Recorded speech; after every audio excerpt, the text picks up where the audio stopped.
নমস্কার বন্ধুরা, সবাই কেমন আছেন? আশা করি সবাই ভালো আছেন। তো বন্ধুরা, আজকে আমি শ্রী ভগবদ গীতার পঞ্চম অধ্যায় অর্থাৎ কর্ম সন্ন্যাস যোগ সম্পর্কে আলোচনা করব। প্রথমে আমরা বলবো ওং তৎসৎ, ওং নমো ভগবতে বাসুদেবায়। শ্রীমদ্ ভগবদ গীতা কর্ম সন্ন্যাস যোগ।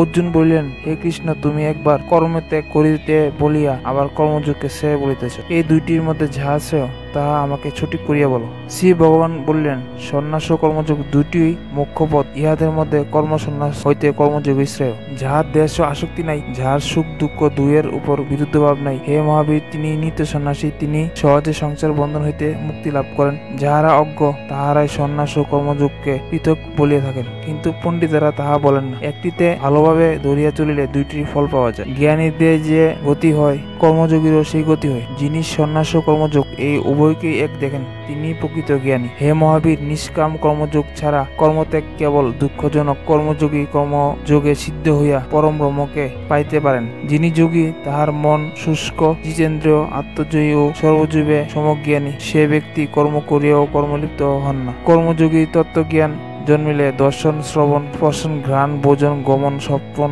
নিঃশ্বাস গ্রহণ, কথন, ত্যাগ, উন্মেষ ও নিষেধ কার্যাদি করিয়াও তিনি মনে করেন, আমি কিছুই করি না।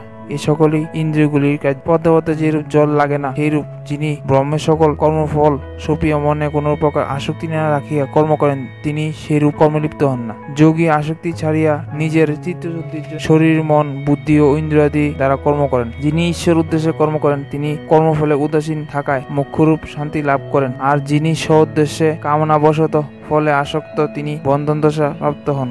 যিনি জিতেন্দ্রিয়, তিনি মন দ্বারা সর্বকর্ম ত্যাগ করিয়া নবদা যুক্ত দেহে পরম সুখে বসবাস করেন। আপাত দৃষ্টিতে তিনি কর্ম করেন না, তাহাকে কি করানো না। ভগবান জীবের কর্তৃত্ব সৃষ্টি করেন না, কর্মের ফলও সৃষ্টি করেন না। মানব স্বভাবশতই প্রকৃতি দ্বারা কর্ম করিতে প্রবৃত্ত হয়। ভগবান কাহারও পাপ বা পুণ্য লন না। অজ্ঞানের দ্বারা জ্ঞান আবৃত থাকায় জীব মোহগ্রস্ত হয়। যাহাদের জ্ঞানের উদয় হওয়ায় অজ্ঞানতা নষ্ট হইয়াছে, তাহাদের জ্ঞান সূর্যের ন্যায় পরম বস্তুতে প্রকাশিত করে। যাহার বুদ্ধি ব্রহ্মনিষ্ঠ পরম ব্রহ্মতে, যাহার আত্মভাব ব্রহ্মনিষ্ঠ ব্রহ্মপরায়ণ এবং জ্ঞানের ফলে সমস্ত পাপ ক্ষয় হইয়াছে, তাহার আর পুনর্জন্ম হয় না। পণ্ডিতগণ বিদ্যা বিনয় গুণসম্পন্ন ব্রাহ্মণ, গাভী, হস্তি, কুকুর, চাণ্ডালে সমদস্য হইয়া থাকে। যাহাদের মনে সমবুদ্ধি আসিয়াছে, ইহলোকেও থাকিও তাহাদের পুনর্জন্ম হইবে না। পরম ব্রহ্ম নির্দোষ এবং সমজ্ঞানী, তাই তাহার ব্রহ্মে অবস্থিত। যে যোগী ব্রহ্মকে জানেন এবং ব্রহ্মকে যিনি থাকেন, তিনি প্রিয় বস্তুতে পুলকিত হন না, আবার অপ্রিয় কিছু পাইলেও মনের মধ্যে কষ্ট পান না। যিনি বাহ্য বিষয়ে আসক্তি ত্যাগ করিয়াছেন, তিনি আত্ম বিষয়ে সুখ ভোগ করেন এবং ব্রহ্মের সহিত যোগ বলের কর্ত্র হইয়া অসীম আনন্দ লাভ করেন। হে অর্জুন, ইন্দ্রিয় বিষয় হইতে যে সুখের উদয় হয়, তাহা দুঃখের হেতু, তাই তাহা ক্ষণস্থায়ী। সেই জন্য পণ্ডিত ব্যক্তি তাহাতে রত হয়। ইহলোকে এই শরীরে যে ব্যক্তি কাম ও ক্রোধকে সহ্য করিতে পারেন, তিনি প্রকৃত যোগী ও সুখী। যিনি আত্মাতেই সুখ করেন, আত্মাতেই আরাম পান এবং আত্মাতে যাহার দৃষ্টি, সেই যোগী ব্রহ্মে বিলীন হইয়া নির্বাণ লাভ করেন। যাহারা পাপশূন্য, সংশয়শূন্য, সমহিচ্ছেতা এবং সর্বভূত হিতে রত, তাহারা ব্রহ্ম নির্বাণ লাভ করেন। কাম ক্রোধ শূন্য, সংযতচিত্ত এবং আত্মজ্ঞান সম্পন্ন সন্ন্যাসী জীবিত অথবা মৃত উভয় অবস্থাতেই মুক্ত লাভ করেন। যিনি মন হইতে বাহ্য বিষয়ে চিন্তা দূরে রাখিয়া, হৃদয়ের মধ্যে চক্ষুকে রাখিয়া, প্রাণ ও অপান বায়ুকে নাসার মধ্যে সমান করিয়া, ইন্দ্রিয়, মন ও বুদ্ধিকে সংযত এবং ইচ্ছা ভয় ক্রোধকে দূর করিতে পারেন, তিনি জীবিত অবস্থাতেই মুক্তি লাভ করেন।